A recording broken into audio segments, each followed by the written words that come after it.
কয়েকটি প্রশ্ন আসছে, উত্তরগুলো দিয়ে শেষ করে দিচ্ছি ইনশাআল্লাহ। এক ভাই প্রশ্ন করেছেন, আল্লামা তাকি উসমানী রহমত দামাত বারকাতুহুম বলেছেন, ওমরা না করে তার টাকা ফিলিস্তিনিদের দেওয়া বেশি উত্তম। এটার জবাব কি দিলে উপকার হতো আমাদের জন্য? এর দ্বারা আমাদের সমাজে ফিতনা সৃষ্টি হচ্ছে। ভাই, তাকি উসমানী সাহেবের কথার উপরে তো আর আমার মতো নালায়েক অযোগ্য কথা বলার যোগ্য নয়।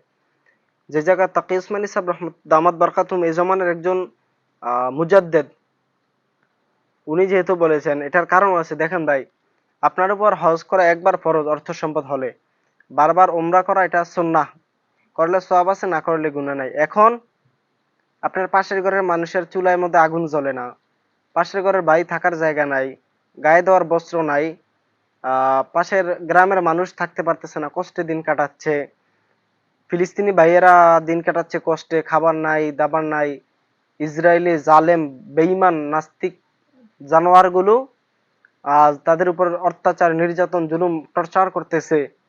আর আমরা তাদেরকে মুসকি মুসকি হাসতেছি। কিছু লোক এমন তৈরি হয়ে গিয়েছি। সো আমি বলতে চাই, শায়েখ যেই ফতোয়াটা দিয়েছেন এটা 100% সত্য। আপনাকে আমাকে উচিত একবার ফরজ হজ করার পরে বারবার উমরা না করে সেই টাকাকে আল্লাহর রাস্তা অর্থাৎ ফিলিস্তিনি ভাইদের জন্য দিয়ে দেওয়া, এটা অনেক উত্তম। বিধর্মী ব্যক্তি সালাম দিলে তার জবাব কিভাবে দিব, যদি বলতেন আমরা উপকৃত হতাম। সুন্দর একটি প্রশ্ন করেছেন, মাশাআল্লাহ ভাই। বিধর্মী ব্যক্তি পুরো সালাম দিলে কিভাবে উত্তর দিবেন?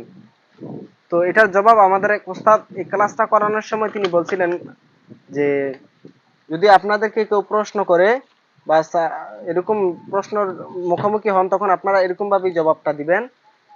সেটা হলো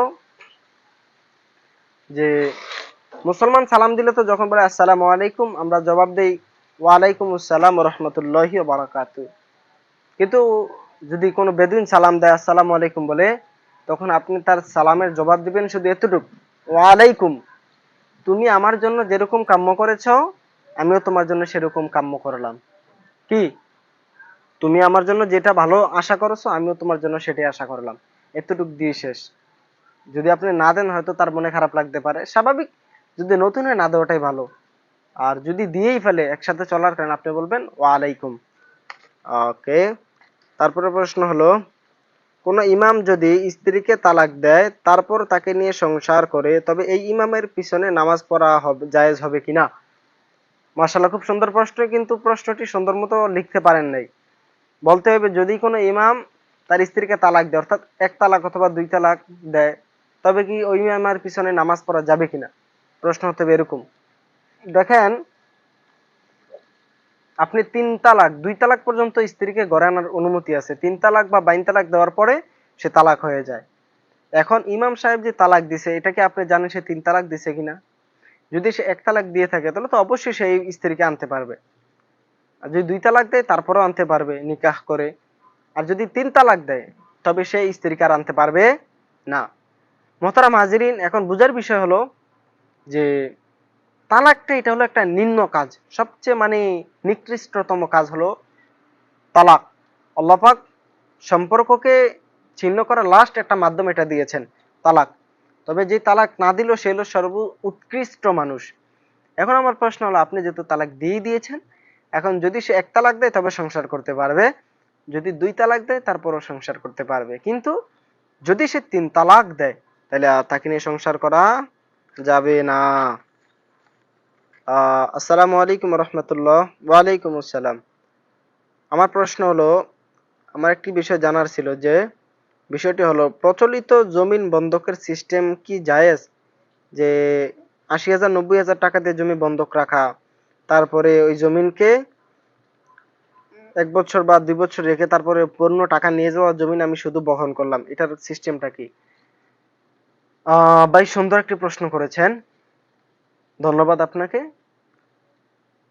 প্রচলিত যে সিস্টেম, আপনি জমি বন্ধক রাখার, যে ৮০,০০০ ১ লক্ষ টাকা দিয়ে একটা জমি বন্ধক রাখে, তারপরে ১-২ বছর আপনি এটা নিজে বক্ষণ করেন, কিন্তু এর বিনিময়ে আপনি তাকে কোনো কিছু দেন না, তবে এটা আপনার জন্য হারাম হয়ে যাবে।